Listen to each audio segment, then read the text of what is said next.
час. Златното кюче.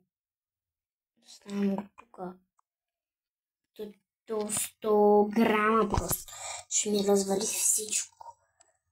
Айде на горния етаж. Не бе, тук ще оставим парите. Окей. Но напазарувахме нещо, май да. Май ще ходим на Бали, кой знае. Не бе, нещо си купуваме пак от другаде. Отишли са някъде. По-скоро не са отишли някъде, тя се е прибрала. Прибрах се. Трябва да си взема багажите за мини пак. Но какво да направя?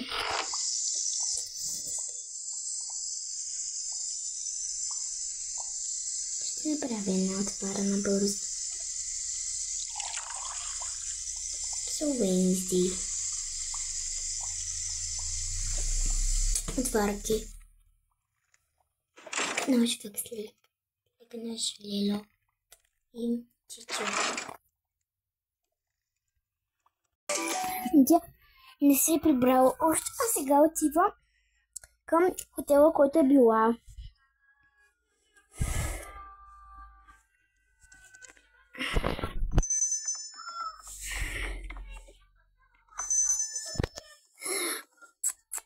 Много те обичкам. Yes.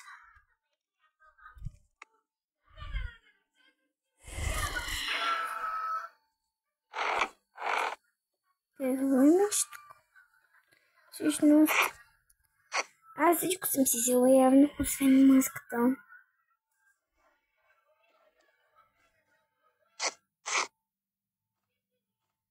Не, маската ще се носи така направо. Съм го такава странна. Ще взема метлата, която ми подарих, с която уж може да се лети, но аз не вярвам.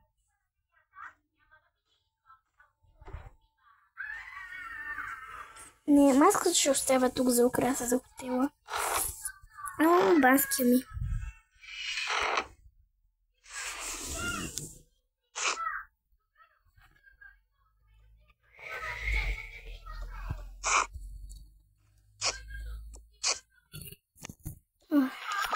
Когато е от тях. Като гледам, вече са се прибрали. Тук са оставили килче. Но опа.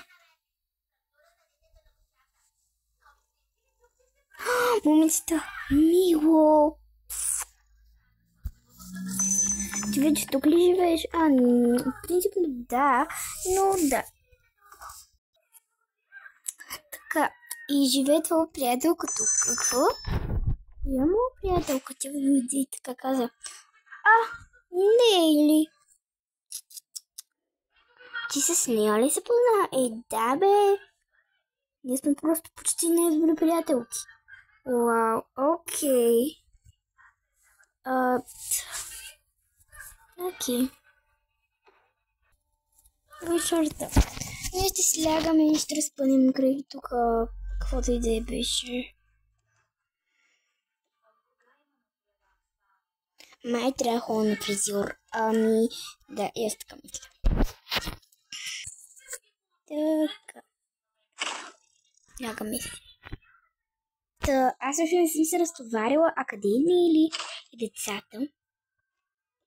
Децата са горе. Аз трябва да ги сложа. А Нели?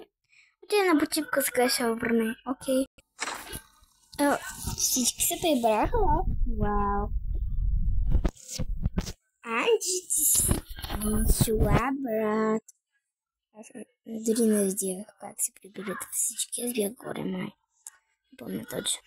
Да. Миналата тя спи, морена е сигурно. Да. Тук е Ани. Да. Сестра ми.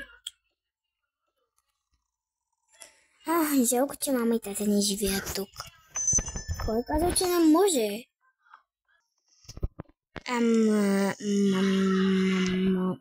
Принципно мама и тата живеят тук, но отидоха на почивка. Аз съм малко и ме гледа сестра ми. Те винаги ходят на почивки с нас, но сега отидоха те. Аз винаги съм с сестра ми. И да. Затова дойдох при вас сега. Еми, супер, всъщност. Уникално е просто. Ми да. Ние двете тук сме си на партия. И малката ми сестра е тук, така че това е голям плюс. Тук може да се поберат 100 човека, буквално дори майка ми и баща ми. Майка и баща ти още не са си дошли. Да, права си. А и моите са си дошли, така че... да.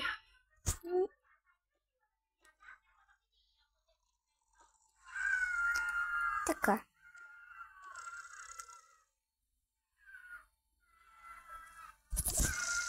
Няколко години по-късно. Изчакайте хора. Добре. Децата още ги няма какво правят 100 часа горе. Да, играят си бе човек. Ние ще ходим на ресторант, ще разхождаме, не искам. Ми да. Те още не са станали. Та добре, че роди. Къде са децата?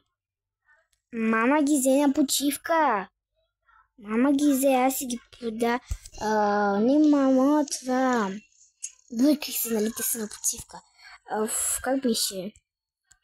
Приятелката ми, която те познава буквално, тя ги взе, защото иска да ги гледа малко и да ги види.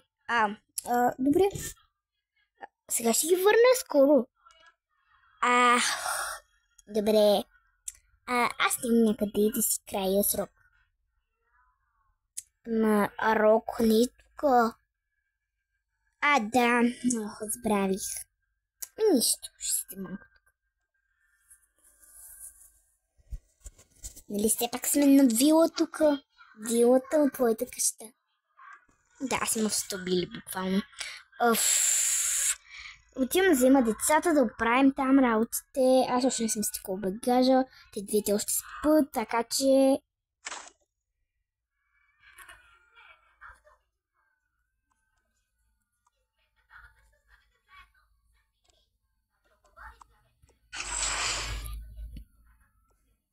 Въпреки че минаха няколко години буквално.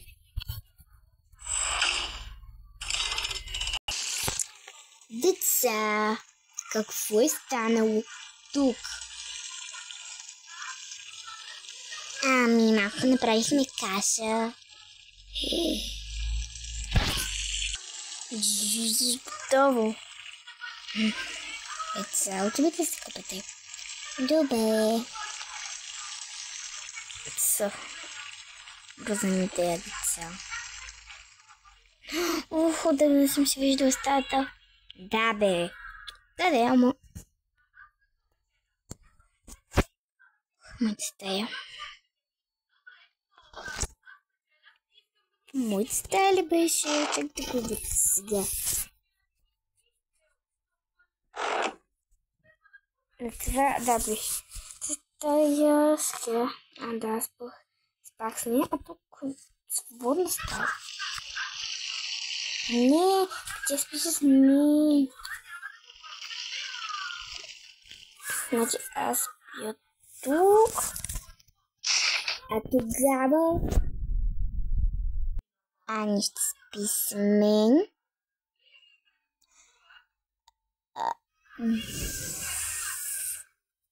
Чакай, обърках се.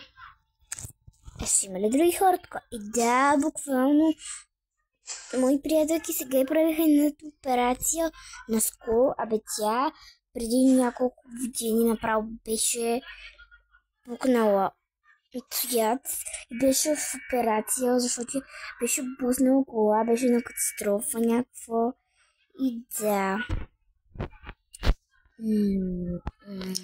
Добре. Така. Добре, тук, и да. Сега ще дойде тя. Хора, това беше от поредицата. Чао!